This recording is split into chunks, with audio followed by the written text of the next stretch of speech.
depuis quelques heures,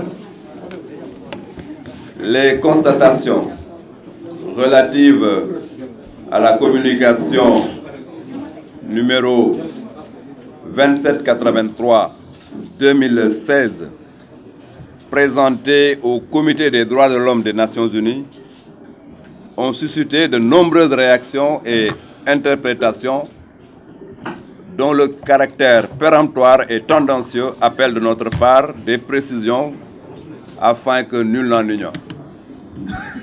Le Comité des droits de l'homme, qu'il ne faut pas confondre avec le Conseil des droits de l'homme.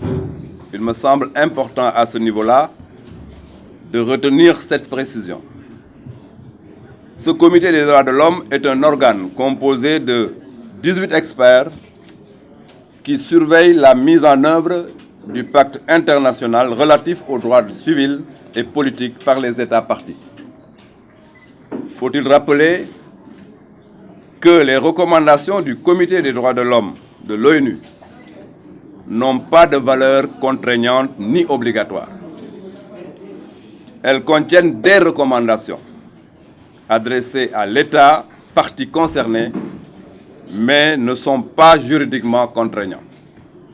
Vous voyez donc à ce niveau que les positions prises par une certaine opposition tendent à vouloir faire croire à l'opinion qu'il s'agit de décisions juridiques ou qu'il s'agit effectivement de juridiction qui a pris position, ce qui n'est pas le cas du tout.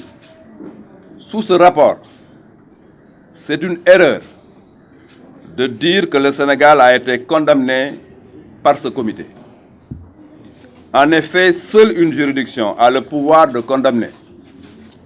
Or, le Comité des droits de l'homme n'est pas une juridiction.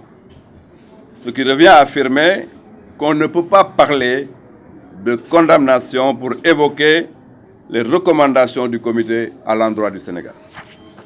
Tout à l'heure, Maître Sen, qui va nous compléter, apportera d'autres clarifications au plan juridique.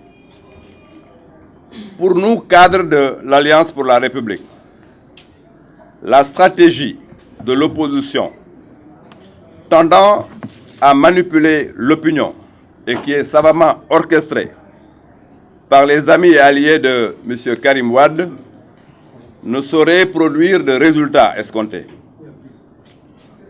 Tout comme leur volonté de jeter d'ailleurs le discrédit sur la justice de notre pays,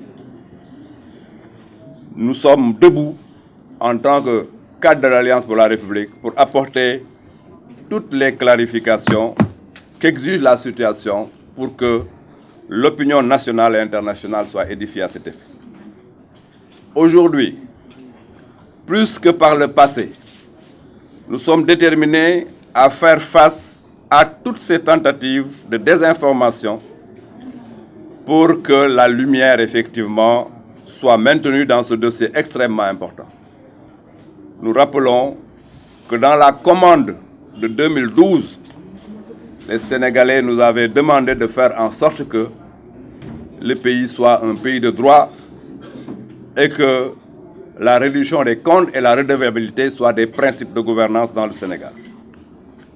Le gouvernement continuera, sous la vision futuriste de son Excellence le président Macky Sall, son travail d'édification d'une nation émergente, démocratique et solidaire, sans se laisser divertir par les anciens réseaux de prédateurs qui, aujourd'hui, ne doivent avoir autre chose à faire que d'essayer de restituer les deniers publics.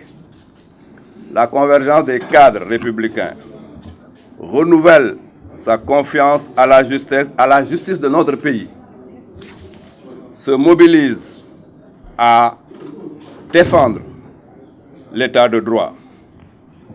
La convergence des cadres, donc, est aux côtés du gouvernement et aux côtés de son Excellence le président Macky Sall pour que la ligne tracée, celle de l'émergence, repose sur le pilier fondamental de l'état de droit qui exige aujourd'hui la reddition des comptes.